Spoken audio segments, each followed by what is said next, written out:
এরপরে আল্লাহর নবী জনাবে মুহাম্মদুর রাসূলুল্লাহ সাল্লাল্লাহু আলাইহি ওয়াসাল্লাম অন্য একটি হাদিসের মধ্যে বলেন, কবর হচ্ছে একটি গায়েবী জিনিস। আর কবর আযাব কেউ নাও দেখি, মানুষও নাও দেখি নেই, রসুলও দেখি। জ্ঞান বিশ্বাস রাখিবেন নবী অক্কলের কবর আযাব আল্লাহ দেখায়। আর মানুষ সাধারণ মানুষ জন আসতে কিন্তু ন দেখি, তো আর তো বিশ্বাস করা করি আর ব্যাকুল নবী রসুল নয়। আর কি ব্যাকুল নবী রসুল নাকি আর সাধারণ মানুষ? সাধারণ মানুষ নয়, আমরা সাধারণ মানুষ। নবী রসুল হচ্ছে শ্রেষ্ঠ। আল্লাহ নবী রসুলদেরকে কবর আযাব দেখাইতেন, কিন্তু আমাদেরকে বিশ্বাস রাখতে হবে যে কবর আযাব হবে, বিশ্বাস রাখতে হবে। এরপরে কবরে যা কিছু ঘটবে তার উপর কোরআন সুন্নাহর মধ্যে বিস্তারিত দলিল আছে। শুধু আমরা এমনি একজন মানুষই বলছে সেটা বিশ্বাস করে কবর আযাব বিশ্বাস করতেছি না। এটার জন্য অসংখ্য নবী এবং রসুল দাওয়াত দিয়েছে কবর আযাব, পরকালের শাস্তি। এই ব্যাপারে অনেক নবী রসুল আমাদেরকে দাওয়াত দিয়েছেন যে তোমরা এই অপরাধ করলে কবর আযাব হবে, এরকম দাওয়াত দিয়েছেন।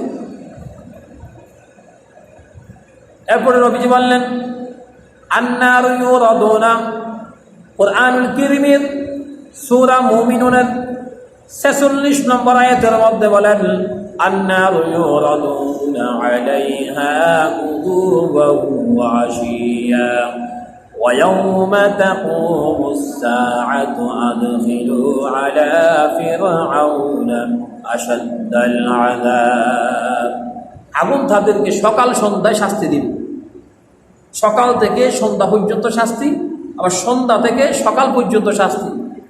তাহলে 12 ঘন্টা যদি আমাদের ডাক্তারকে বলে এই ওষুধ খেলে আপনি দিনে একটা খাবেন, আজকে এটা যদি 12টা বাজে খেন, ওষুধ একটা খান, আগামীকালকে আবার 12টা বাজে, তাহলে একটা ওষুধের গুণাগুণ 12 ঘন্টা থাকে।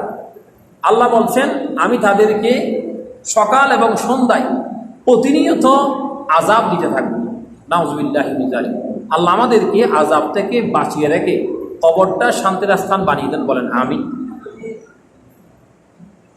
আল্লাহ রাব্বুল আলামিন এই আয়াতের মধ্যে সকাল বিকাল তাদেরকে জাহান্নামের সামনে উপস্থাপন করা হবে। জাহান্নামে তাদেরকে সকাল সন্ধ্যা শাস্তি দেওয়া হবে। এই ব্যাপারে কোরআন হাদিসের বিভিন্ন দলিল আছে, আদিল্লা আছে। আমরা এটাকে বিশ্বাস করতে হবে। মুমিন হিসাবে বিশ্বাস না করলে আমাদের ঈমান থাকবে না। আল্লাহুম্মা সাল্লি আলা সাইয়্যিদিনা মাওলানা মুহাম্মদ ওয়া আলা আলিহি